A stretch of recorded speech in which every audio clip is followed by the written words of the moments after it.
There was a pompous wedding, plans to build a house, and a dream of many offspring. Meanwhile, my son hasn't learned to walk, and I'm already waiting for my first divorce hearing. I will tell you how I became a single mother. She writes. Until recently, happily married. Before we got married, my partner seemed like perfect father material. He said he couldn't wait to have a baby. It turns out that you can be a great uncle for other people's children and a bad father for your son at the same time, says the young mother. The more time she devoted to bonding with her child, the more her husband distanced himself from her. He thinks I'm the one who shut himself out of marriage. I think that he did not meet the challenge of parenthood. Our reader describes her relationship. It was she who suggested joint therapy to her partner. What about my husband? I heard words that I will remember for the rest of my life, she complains in the letter. There was a wedding with pomp, plans to build a house, and a dream of a bunch of offspring. Meanwhile, my son hasn't learned to walk, and I'm already waiting for my first divorce hearing. I will tell you how I became a single mother. We were a couple throughout college. We've known each other for 7 years. I thought it was my other half. I really believed he was the one man of my dreams. Sounds trivial, right? Before we got married, my partner seemed like perfect father material. He said he couldn't wait to have a baby. No sooner had we vowed love to the grave than he was trying to get me pregnant. I changed my name in May 2020, and in the spring of 2021, I gave birth to a son. It was the beginning of the end of my marriage. He treated me coldly. Due to restrictions related to the coronavirus pandemic, her husband was not present at the birth. So I tried to give birth naturally. After 8 hours, the baby's heart rate began to drop, and the doctor performed a cesarean section. Later he was diagnosed with jaundice. I was in the hospital with him for a week. He was being irradiated. The puerperium was taking its toll on me. The cesarean section wound was healing poorly. Lactation developed very slowly. I had the support of midwives, which I cannot say about my husband. His interest in the child amounted to a few messages a day. Then, he asked about his health and the hospital discharge date. There was little tenderness and intimacy in all this. I got more empathy from my friends, who called me daily and supported me with warm words. On the other hand, my newly baked dad treated me quite coldly. As if I had gone on a business trip for a few days and not given birth to a child in pain. My hope that my husband would change his attitude after returning home was illusory. He was glad to see his son, but his joy did not last long. He quickly realized that we had an irreplaceable child. My son woke up every hour at night, and I got up with him. I asked my husband to be more involved in caring for the newborn. In response, I heard he needs to sleep because he goes to work. Not what I do. How was my life? I slept 3 or 4 hours a night for the first few weeks. Parents visited us only when the little one was 2 months old. Even my mother-in-law noticed that we weren't bursting with joy. What was I supposed to enjoy?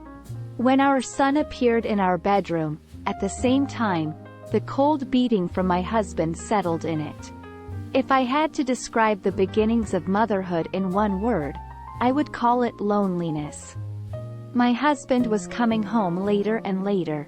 Today I know that he escaped from his duties at home in this way. We just talked about shopping and getting our son vaccinated. Shared moments? Only on the way to the clinic or pharmacy. While I was putting my son to sleep in the evenings, he was lying on the couch with the remote control in his hand. When I came to the living room, he would pick up his phone or work laptop. I became a lousy wife and mistress. It turns out that you can simultaneously be a great uncle to other people's children and a lousy father to your son. I can count on the fingers of one hand how many times my husband has changed or bathed the baby. He never put him to sleep. What hurts me the most is that he never offered to let me take a nappy break. And so passed the first 6 months of our son's life. The second half was an absolute disaster. The silence turned into an argument. More and more often, I heard that I stopped looking at him as a man. He reminded me of the lack of sex.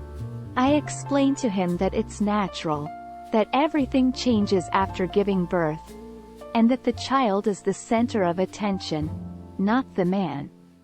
My husband felt rejected. That's when I realized he was jealous of our son. My explanation that he should relieve me of my duties could have been more helpful. Maybe I'd have time to sleep and organize a romantic evening for two. Instead of looking for a solution, the man I considered my ideal before the wedding attacked me nonstop. For him, I have become a poor wife, lover, and mother because it is my fault that my son eats little and is gaining weight poorly. After Easter, which we spent with my parents, I decided we could not continue such a relationship. He thinks I'm the one who shut himself out of marriage. I don't think he was up to the challenge of parenthood. We couldn't agree on anything, so I suggested therapy. What about my husband? I heard words that I will remember for the rest of my life. He called my pregnancy a dud. He said he saw no point in continuing this drama. That's what our marriage was to him. He said that we rushed with the decision to have a child.